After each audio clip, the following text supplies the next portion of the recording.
Sub registrar కార్యాలయాల్లో ప్రజలు ఎదుర్కొంటున్న ఇబ్బందులను తీర్చడానికి రిజిస్ట్రేషన్ సేవా కేంద్రాల ఏర్పాటుకు ఆంధ్రప్రదేశ్ ప్రభుత్వం శ్రీకారం చుట్టింది. నాణ్యమైన సేవలను అందుబాటులోకి తేవడంతో పాటు ప్రజలపై పడే అదనపు ఆర్థిక భారాన్ని తగ్గించడం దీని ముఖ్య ఉద్దేశ్యం. 2 నెలల క్రితమే ఈ విషయంపై అధికారిక ప్రకటన వెలువడింది.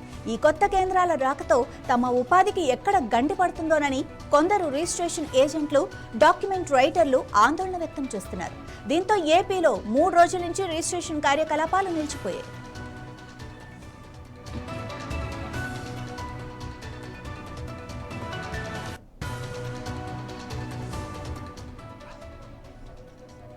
సాధారణంగా ఆస్తి లేదా ఇతర పత్రాల రిజిస్ట్రేషన్ కోసం ప్రజలు బయట ఏజెంట్లకు, మధ్యవర్తులకు 10,000 నుండి 20,000 రూపాయల వరకు చెల్లించాల్సి వస్తుంది. కానీ ప్రభుత్వం ప్రారంభించనున్న ఈ రిజిస్ట్రేషన్ సేవా కేంద్రాల్లో 2,000 రూపాయల లోపే ఈ పనులన్నీ సులభంగా పూర్తి చేసుకోవచ్చు.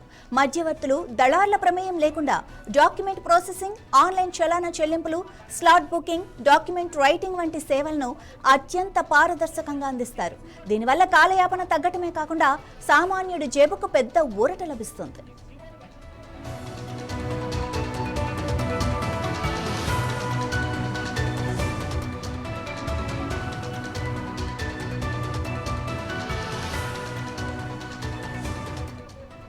ఈ సేవా కేంద్రాల వల్ల ప్రస్తుత ఏజెంట్లకు, డాక్యుమెంట్ రైటర్లకు ఎలాంటి నష్టం జరగదని సీఎం చంద్రబాబు నాయుడు హామీ ఇచ్చారు.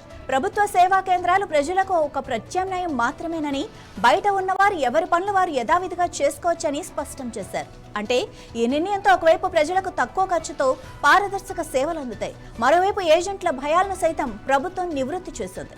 ఈ కేంద్రాలు పాస్పోర్ట్ సేవా కేంద్రాల మాదిరిగానే పనిచేస్తాయని అంచనా. ఇక రిజిస్ట్రేషన్ ప్రక్రియను మరింత సరళీతరం చేయటమే దీని ప్రధాన లక్ష్యం. సీఎం చంద్రబాబు హామీతో ఏజెంట్ల ఆందోళనలు కూడా తగ్గుముఖం పట్టాయి.